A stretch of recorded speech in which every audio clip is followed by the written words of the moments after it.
All right, here we go.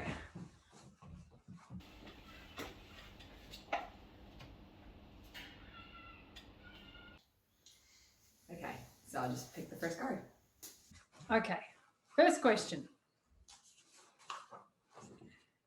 Why did you want to be a surrogate? I had two beautiful pregnancies, labours and births of our own children, and really enjoyed that. Really enjoyed the opportunity to carry life. Just found the whole process really amazing.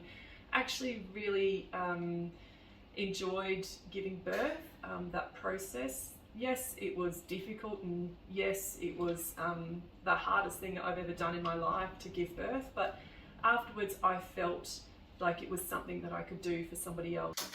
It kind of stems back to when I was a kid in college, but without going into too many details. It was basically, I've got friends who, don't have all the bits and bobs for having a kid, and I do. So I kind of thought, hey, borrow my bits. I wanted to be a surrogate because I enjoyed being pregnant and giving birth, and I wanted an opportunity to do that again without having to raise any more children.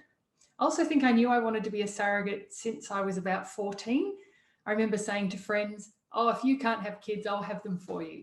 And probably not really knowing at the time what that meant, but I think the seed was already planted in my mind.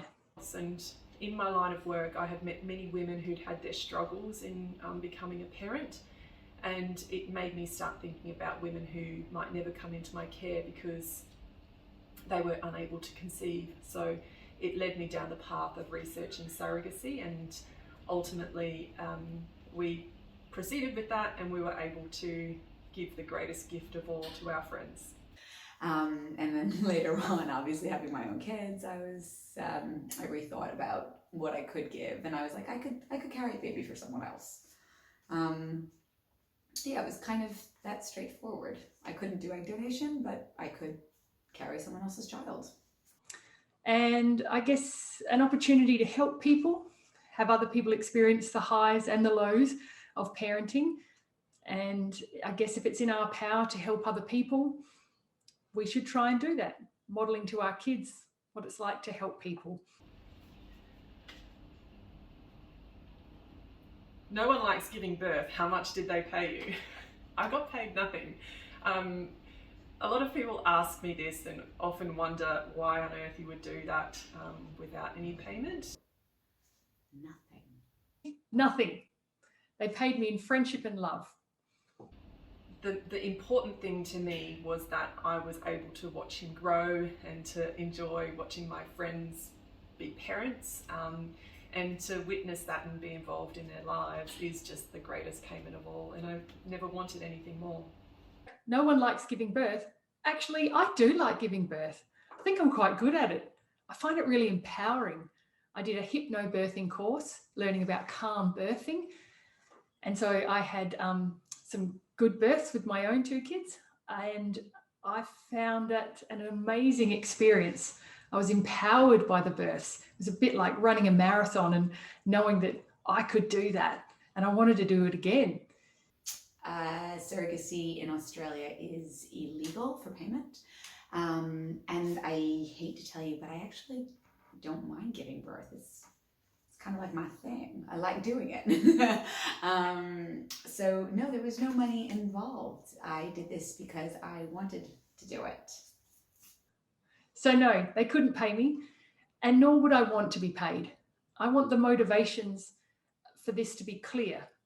When the boy that I birthed, Baker, when he grows up and thinks about why did Auntie Anna do this, is it because she got paid $50,000, or was it because she loved my dads and she wanted to see them become parents? I want that motivation to be really clear. It's not, oh, she did it for 50,000. So no, they didn't pay me, and nor did I want it. Sex, turkey basters, or IVF? How did you get pregnant? Very boringly, IVF, no feet in stirrups, so I'll take away the magic there. But it was about 5 people in the room, one of which was very up and close with my vagina.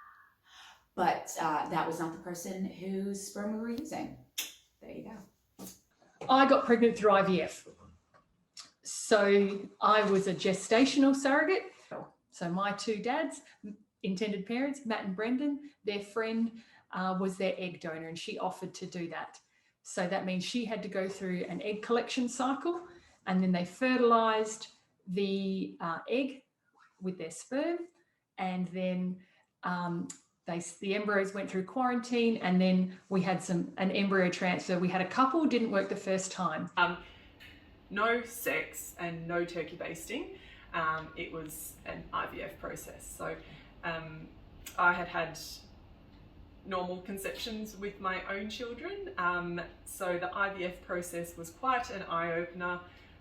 We were successful in the first embryo transfer, but sadly miscarried that little baby at 8 weeks. We were successful in the second transfer as well, which led to the birth of a beautiful baby boy. After you gave birth, didn't you want to keep it? No. No surrogate in Australia has ever kept the baby. No, I don't want to raise another kid. No, thank you. I'm very happy with my two. No, not at all. Once he arrived in the world, it was amazing to know that I had grown this beautiful, big, healthy baby boy, and we always knew that he was never coming to our family.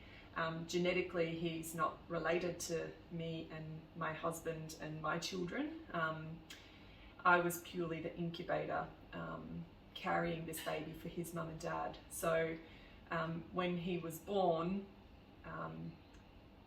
the rightful place for him to go was to his mum and dad, and that's what we all wanted. So it was a lovely, lovely moment to hand him to his mum and dad, and I never ever wanted to take him to my own family. No, I have two amazing children of my own. This was not a child that I wanted. This was a child that two other people wanted. They just didn't have the uterus to carry it. So I was an extreme babysitter, so to speak. I think as a surrogate, the joy is not imagining my life with a new child and imagining the baby in my arms here. It's about imagining the baby in the arms of his dad's, in the arms, of my friends. So the picture of the baby over there in their arms.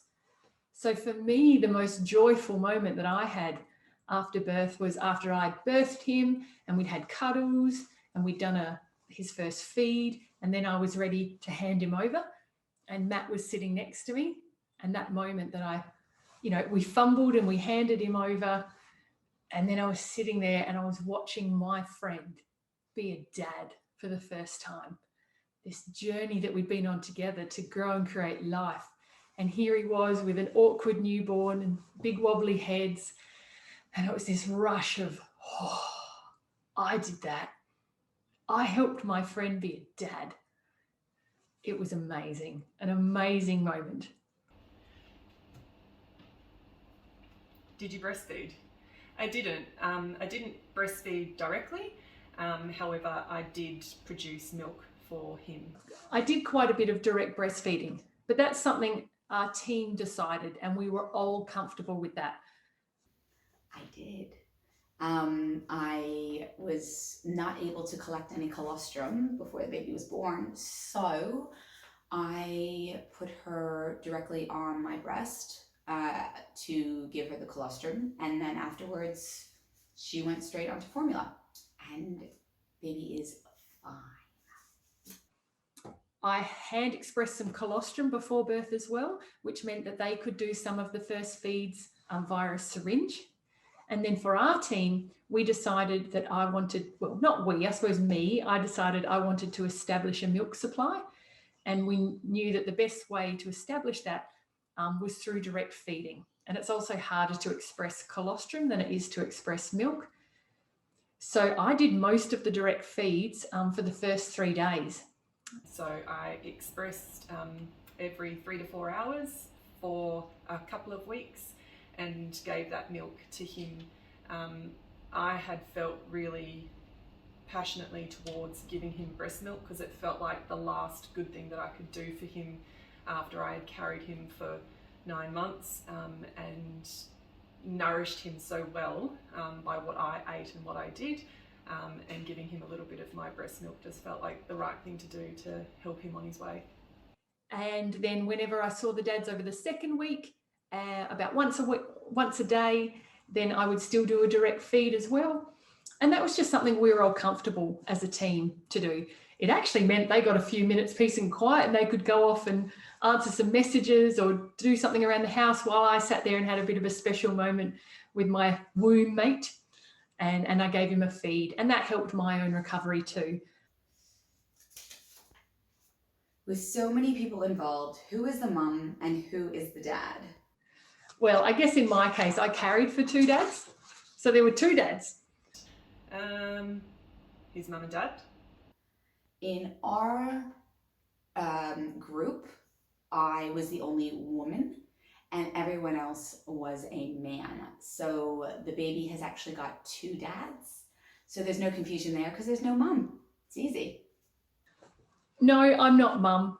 Sometimes the language used is tummy mummy. And my kids, who were 4 and 6 at the time of pregnancy, they're 5 and 7 now. Sometimes we referred to Baker as our tummy cousin, if I was tummy mummy, but I'm not mummy. And he doesn't need a mum. He's got two wonderful dads. Biologically, he's not related to me or my husband or my children, so his mum and dad are his biological parents. I was purely a gestational surrogate, so I just carried their embryo until he was ready to go back to his mum and dad.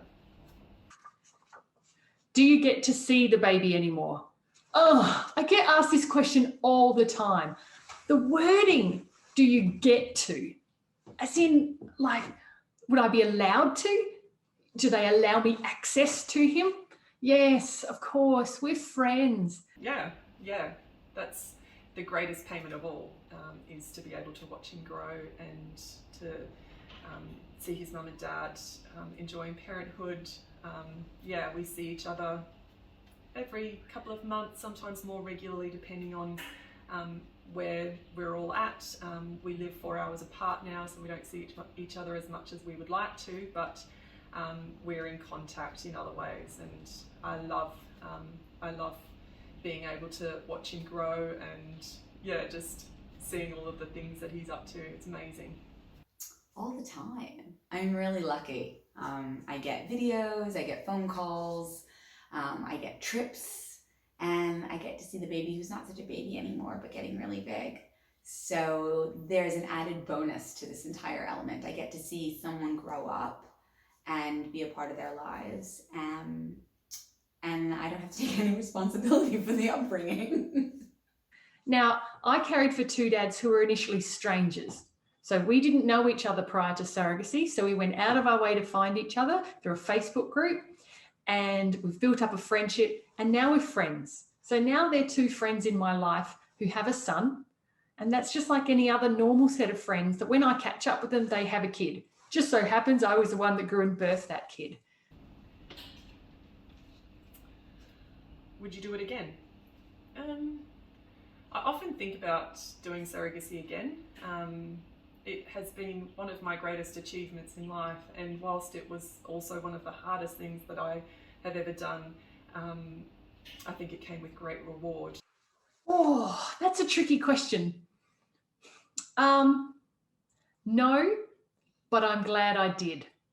Oh, and a heartbeat for my guys. I would totally do it again.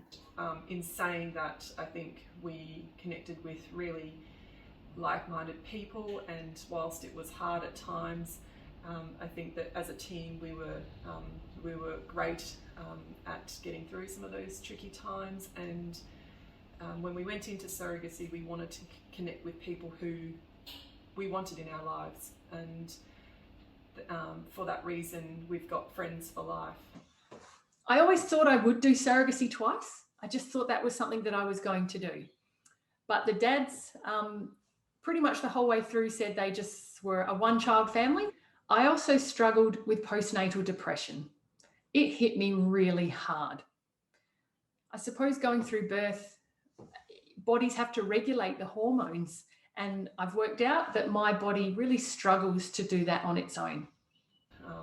So I feel really fortunate that it's been a beautiful, successful surrogacy story. Am I glad that I did it? Yes. I'm really glad that I did it. It's something I wanted to do in life, and I've done that. Would I go out and carry for anybody else? No.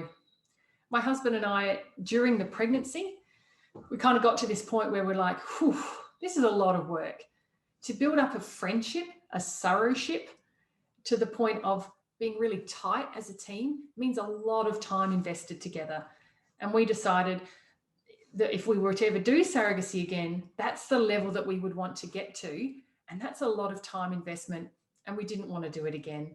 However, if surrogacy is not done well, it's quite the opposite, and can be really, really sad for all parties involved. So I would love to do surrogacy again, but it would need some careful consideration about who it was for, the time in my life, and whether or not I had the time to commit to it, because it really is a lengthy process, and we were fortunate to be able to conceive in the 2 attempts that we made.